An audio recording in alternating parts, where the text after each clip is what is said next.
prends plaisir à faire ton métier? Bah oui, encore heureux.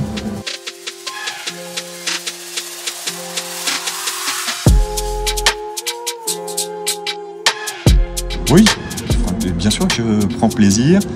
Je prends plaisir devant les élèves.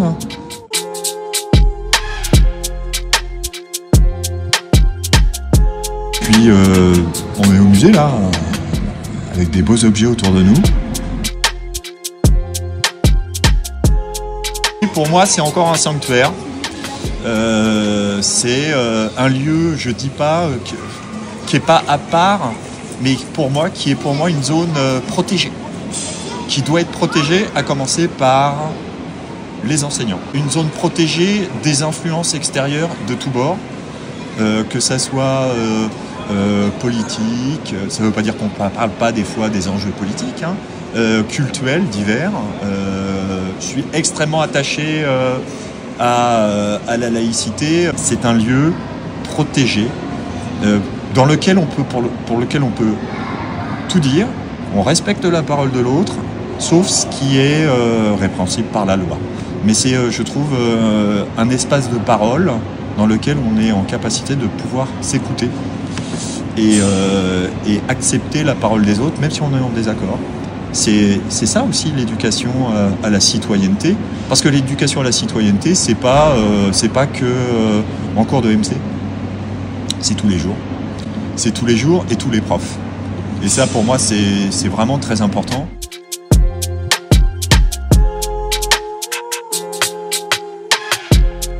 J'adore parler orientation avec mes élèves. C'est pas que j'adore parler, c'est pour moi c'est un nœud essentiel de leur réussite. Des élèves bien conseillés qui se donnent un objectif et qui sont motivés sur cet objectif vont se mettre à travailler. Des élèves qui sont un peu en perdition, qui n'ont aucune idée de ce qu'ils vont faire, du sens de leur présence au lycée, c'est des élèves qui vont soit décrocher, soit être en vraie difficulté et qu'on aura beaucoup de mal à pouvoir suivre et qui seront en vraie difficulté pour une poursuite d'études post-bac. Je pense qu'il faut lutter contre les influences extérieures. Lutter, c'est pas forcément négatif, et je pense que la première des luttes, c'est par les mots hein, et les arguments. Sachant que mes élèves me parlent souvent vous avez vu tel truc, hein, et les fausses rumeurs ou les inexactitudes scientifiques, il y en a plein, et c'est beaucoup plus difficile à démonter qu'à la vitesse à laquelle elles se propagent. Donc il faut lutter. En fait, c'est une lutte.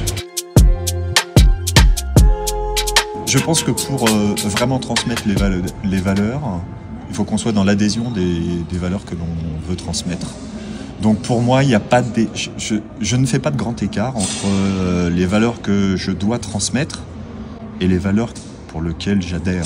Donc pour moi, quand on parle de la laïcité ou agent de la fonction publique d'État, par rapport à cette charge, et que j'assume parfaitement, hein, mais quand j'ai parlé du rôle exemplaire, pour moi c'est vraiment, on est un exemple, nous sommes des exemples, et tous les jours j'essaye d'y penser. Je suis pas parfait, mais il faut savoir se remettre en question aussi. Et puis des fois quand les élèves viennent vous voir et ah ouais mais monsieur vous m'avez dit ça m'a blessé et compagnie. Alors au début quand on est jeune prof on y pense et puis on reprend derrière. Mais ça m'arrive maintenant de me dire oh là Olivier, fais attention, ça pourrait être mal interprété. Quand on a parlé tout à l'heure du niveau des élèves, ils ont on est face à des jeunes qui sont un peu bruts de décoffrage et qui ont beaucoup de mal à comprendre les nuances de la langue. Donc on est obligé de reformuler. Et ça c'est super important, mais c'est aussi intéressant parce que on fait de la maîtrise de la langue, y compris dans toutes les matières, mais surtout sur la nuance. Et moi je travaille beaucoup sur l'humour. C'est-à-dire que quand il y a une situation qui est tendue en classe, je la dégonfle souvent, allez, une petite vanne, mais un petit peu d'humour et hop, je passe à autre chose pour dire ça y est, c'est passé.